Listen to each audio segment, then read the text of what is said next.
안녕하세요, 여러분. 오늘도 건강한 삶을 위해 이 영상을 클릭해 주셔서 감사합니다. 우리는 건강을 지키기 위해 다양한 음식을 챙겨 먹습니다. 그 중에서도 견과류는 건강에 좋은 대표 식품으로 알려져 있습니다. 하지만 알고 계셨나요? 모든 견과류가 몸에 좋은 건 아닙니다. 잘못 섭취하면 오히려 건강을 해칠 수 있습니다. 특히 노년기에는 면역력과 혈관 건강, 두뇌 건강이 중요한데 무심코 먹는 견과류가 오히려 건강을 망칠 수도 있다는 사실을 아셔야 합니다. 오늘 이 시간에는 절대 먹지 말아야 할 견과류, 그리고 꼭 챙겨 먹어야 할 건강한 견과류에 대해 알려드리겠습니다. 건강에 대한 정확한 정보, 실제 임상 데이터와 연구를 바탕으로 말씀드릴 테니 편하게 앉아서 차 한 잔과 함께 끝까지 함께 해주세요. 첫 번째 장, 견과류의 정의와 역사. 견과류란 무엇일까요? 일반적으로 견과류는 껍질이 단단한 열매, 즉 씨앗이나 열매 형태로 껍질을 벗겨 먹는 식품입니다. 대표적으로 호두, 아몬드, 캐슈넛, 피스타치오 등이 있습니다. 하지만 오늘 이야기할 견과류는 그 범위를 넓혀서 견과류와 함께 말린 과일류까지 포함해서 말씀드리겠습니다. 즉 건포도, 말린 대추, 무화과, 말린 망고와 같은 자연 건조 또는 인공 건조된 과일까지 포함합니다. 이러한 견과류는 수천 년 전부터 인류가 즐겨온 귀한 식품입니다. 고대 페르시아 왕실에서는 귀족들이 호두와 아몬드를 간식으로 즐겼고, 고대 로마 병사들은 장거리 행군을 할 때 말린 대추를 간식으로 들고 다녔습니다. 중국 고대 의학서인 신농본초경에서는 대추를 기력 보강과 피로 회복을 위한 약재로 기록했으며, 우리나라에서는 호두와 은행이 양반가의 귀한 혼수품으로 쓰이기도 했습니다. 그만큼 견과류는 역사적으로도 건강을 지키는 중요한 식재료였다는 뜻입니다. 두 번째 장, 건강에 나쁜 견과류. 가공 처리된 제품, 가장 먼저 경계해야 할 견과류는 바로 가공된 제품입니다. 겉보기엔 고급스럽고 맛있어 보일 수 있지만 실제로는 건강에 해로운 성분들이 다량 들어 있습니다. 소금에 절여진 아몬드는 짭짤한 맛으로 중독성을 유발하며, 설탕이나 시럽에 절여진 건포도는 혈당을 급격히 올릴 수 있습니다. 기름에 튀긴 캐슈넛은 트랜스 지방을 함유할 가능성이 높습니다. 트랜스 지방은 혈관을 딱딱하게 만들고 콜레스테롤 수치를 왜곡시켜 심혈관 질환의 큰 원인이 됩니다. 또한 이러한 가공 견과류는 섭취 시 포만감은 적고 열량은 높아 과식을 유도합니다. 건강식이라 믿고 계속 먹다 보면 오히려 체중이 늘고 혈압, 혈당, 콜레스테롤까지 모두 높아지는 악순환이 시작됩니다. 특히 노년층은 신장 기능이 떨어지는 시기이므로 소금, 설탕, 기름이 들어간 가공 견과류는 절대 피해야 합니다. 세 번째 장, 건강에 나쁜 견과류. 곰팡이와 산패. 두 번째로 조심해야 할 견과류는 보관 상태가 나쁜 제품입니다. 견과류는 기름기가 많은 식품이기 때문에 공기 중에 오래 노출되면 산화되고 곰팡이가 자라기 쉬운 환경이 됩니다. 특히 땅콩이나 호두에 곰팡이가 피면 아플라톡신이라는 극악한 발암 물질이 생성됩니다. 이 물질은 간암과 직접적인 연관이 있으며 세계보건기구에서도 1급 발암 물질로 분류하고 있습니다. 또한 산패된 견과류는 냄새부터 다릅니다. 고소함보다는 쿰쿰한 기름 냄새가 나며 먹었을 때 뒷맛이 텁텁하거나 쓴맛이 강하게 남습니다. 이런 견과류는 아무리 고가의 제품이라도 몸속 염증을 유발하고 혈관 노화를 촉진하기 때문에 반드시 피해야 합니다. 직사광선을 피해 서늘하고 밀폐된 장소에 보관하고 장기간 보관 시에는 냉장이나 냉동 보관이 필수입니다. 네 번째 장, 꼭 먹어야 할 견과류 호두와 오메가3. 이제부터는 반대로 꼭 먹어야 할 견과류에 대해 이야기 드리겠습니다. 가장 먼저 추천드리는 건호두입니다. 호두는 식물성 오메가3 지방산인 알파 리놀렌산을 풍부하게 함유하고 있습니다. 이 오메가3는 뇌세포를 구성하는 중요한 성분이며 심장을 튼튼하게 하고 혈액순환을 원활하게 만들어줍니다. 특히 고혈압, 고지혈증, 뇌졸중 위험이 높은 60세 이후에는 하루 6에서 8알의 호두를 꼭 챙기시는 것이 좋습니다. 또한 호두에는 멜라토닌도 함유되어 있어 수면의 질도 높여줍니다. 스트레스를 많이 받는 분들, 머리가 자주 무겁고 피곤한 분들에게도 적극 권장되는 식품입니다. 단 공기 중에 오래 두면 쉽게 산패되기 때문에 껍질째 보관하시고 먹기 직전에 껍질을 까서 드시는 것이 가장 좋습니다. 다섯 번째, 꼭 먹어야 할 견과류. 아몬드의 기적. 아몬드는 단순히 맛있는 간식을 넘어 진정한 건강의 동반자입니다. 아몬드에는 비타민 E가 풍부하게 들어있어 피부 건강과 항산화 작용에 매우 탁월합니다. 노화로 인한 피부 주름, 탄력 저하, 색소 침착 등을 예방하는 데 도움을 줍니다. 특히 비타민 E는 세포막을 보호하고 우리 몸의 산화 스트레스를 줄여주는 역할을 합니다. 이는 단순히 피부 미용을 넘어서 내부 장기의 노화를 막는 데도 중요한 역할을 하지요. 아몬드에는 또한 식이섬유가 많아 장 운동을 촉진시켜 변비 예방에도 좋습니다. 혈당 상승을 완만하게 해주기 때문에 당뇨병 환자에게도 유익한 식품입니다. 또한 마그네슘, 칼슘, 칼륨 등 미네랄도 풍부하여 뼈 건강, 신경 안정, 심장 기능 유지에 도움이 됩니다.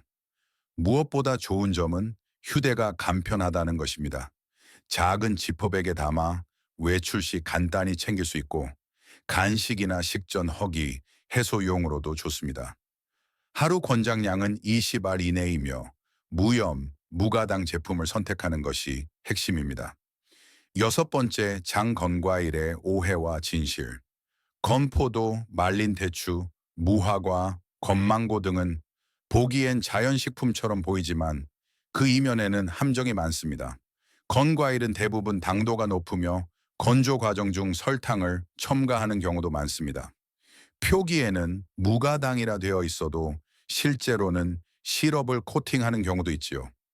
당분이 많으면 혈당을 빠르게 올려 당뇨병, 인슐린 저항성, 비만의 원인이 되며 장기적으로는 췌장에 부담을 줄 수 있습니다. 건과일의 점착성도 문제입니다.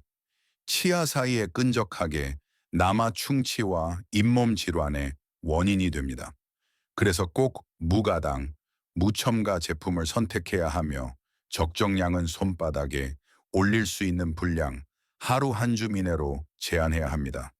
섭취 후에는 물을 마시고 양치질을 철저히 해주는 것이 중요합니다. 가능하다면 식후보다는 간식으로 소량 섭취하시고 치아 상태가 안 좋거나 잇몸 질환이 있다면 건과일 섭취를 최소화하는 것이 바람직합니다.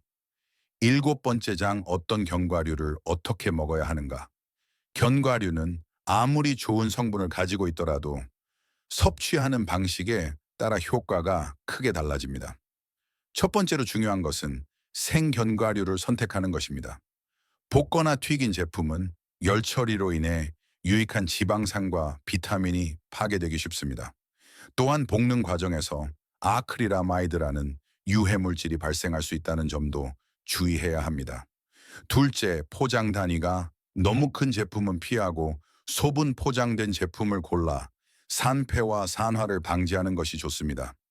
셋째, 하루 섭취량을 정해두고 작은 통에 담아 관리하는 습관이 중요합니다.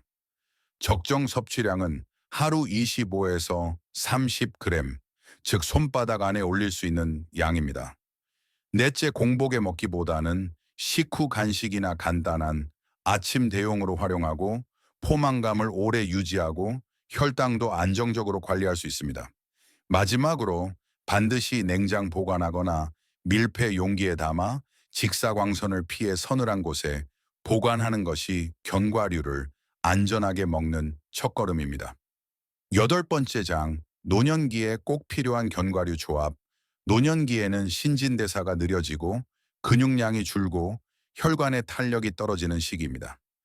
이 시기에 건강을 지키기 위해선 하루 견과류의 섭취 구성이 매우 중요합니다. 견과류를 한 가지로만 먹는 것보다는 서로 보완적인 성분이 들어있는 조합으로 구성하는 것이 가장 이상적입니다. 추천하는 하루 견과류 구성은 다음과 같습니다. 호두 씨알, 오메가3, 멜라토닌, 아몬드 6살, 비타민 E, 마그네슘, 피스타치오 5살, 루테인, 단백질, 캐슈넛 2알, 아연, 철분. 이 조합은 심장, 두뇌, 시력, 근육, 면역력까지 전반적인 건강을 균형 있게 지원해 줍니다. 위장이 약한 분이라면 위의 양을 절반으로 줄여 드시는 것이 좋으며 건강 상태에 따라 이틀에 한 번씩 섭취하는 방식도 가능합니다. 자신의 체질과 생활 패턴에 맞춰 견과류 조합을 유연하게 조절하는 것이 노년 건강 관리의 핵심입니다. 아홉 번째 장, 자주 하는 질문과 오해. 많은 분들이 견과류에 대해 궁금해 하시는 질문들이 있습니다. 그 중에서도 자주 나오는 몇 가지를 정리해 드리겠습니다. 하루에 얼마까지 먹어도 될까요? 성인의 적정량은 25에서 30g입니다. 무게로 따지기보다 손바닥에 한 줌 정도로 기억하시면 좋습니다. 밤에 먹어도 되나요? 가능합니다. 하지만 위에 부담을 줄 수 있으므로 저녁 6시 이전 섭취를 권장합니다. 위장 질환이 있는 분은 공복에 먹는 것을 피해야 합니다. 아이들도 먹어도 될까요? 물론입니다. 단 3세 이하 아이들은 견과류를 통째로 삼키면 기도 질식 위험이 있으니 반드시 잘게 부수거나 가루로 만들어 섭취하게 해야 합니다. 당뇨가 있는데 견과류 먹어도 되나요? 무염, 무가당생 견과류는 당뇨 환자에게 매우 유익합니다. 다만 하루 섭취량은 꼭 제한해야 합니다. 가열해서 요리에 넣어도 되나요? 짧은 시간의 가열은 괜찮지만 기름에 튀기거나 강한 열을 오래 가하는 조리는 피하는 것이 좋습니다. 이러한 질문들을 참고하시면서 자신의 상황에 맞는 건강한 견과류 섭취 습관을 만들어 가시길 바랍니다. 열 번째 장, 견과류 섭취 시 주의할 질환과 금기 사항. 아무리 건강에 좋은 견과류라도 모든 사람에게 무조건 맞는 것은 아닙니다. 특정 질환이 있는 분들이나 약을 복용 중인 경우 견과류 섭취가 오히려 문제가 될 수 있으므로 반드시 주의가 필요합니다. 첫 번째는 알레르기입니다. 견과류는 대표적인 식품 알레르기 유발 식품 중 하나입니다. 특히 땅콩, 캐슈넛, 호두 등의 심한 알레르기 반응을 보이는 분들이 많으며 가벼운 두드러기부터 호흡 곤란, 심한 경우 아나필락시스까지 나타날 수 있습니다. 두 번째는 신장 질환입니다.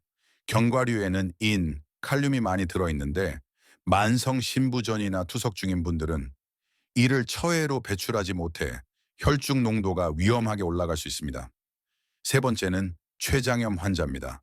견과류의 지방 함량이 높기 때문에 췌장에 부담을 줄 수 있습니다.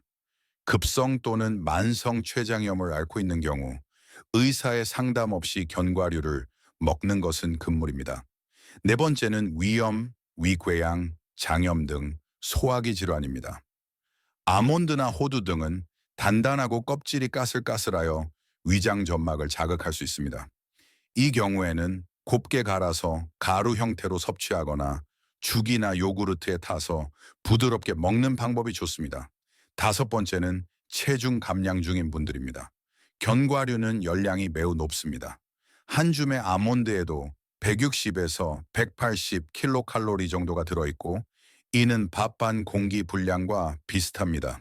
따라서 과잉 섭취 시 체중 감량에 오히려 방해가 될 수 있습니다.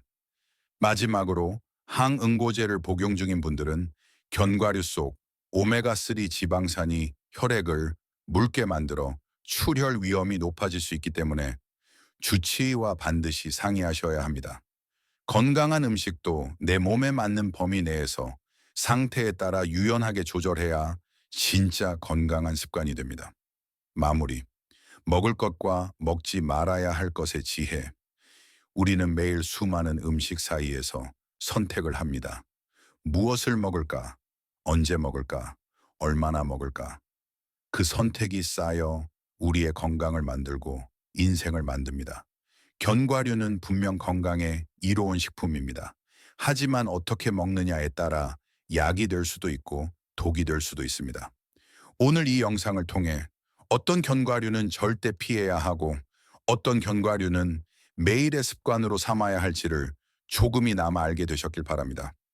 먹는 것 하나에도 삶의 지혜가 담겨 있습니다. 무심코 집어드는 간식 하나가 여러분의 혈관과 두뇌, 그리고 오랜 노년의 삶을 결정지을 수 있습니다. 이제부터는 건강을 위한 똑똑한 선택을 시작해 보세요. 좋은 것을 알아도 실천하지 않으면 아무 소용이 없습니다. 오늘부터 딱 30일만 하루 한 줌의 생견과류로 새로운 건강 습관을 만들어 보시길 바랍니다. 여러분, 건강은 멀리 있는 것이 아닙니다. 손바닥 위에 놓인 한 줌의 견과류에서 시작될 수 있습니다. 영상이 마음에 드셨다면 구독과 좋아요, 알림 설정 부탁드립니다. 좋아요와 구독은 앞으로 더 따뜻한 이야기를 이어가는 큰 힘이 됩니다. 고맙고 감사합니다.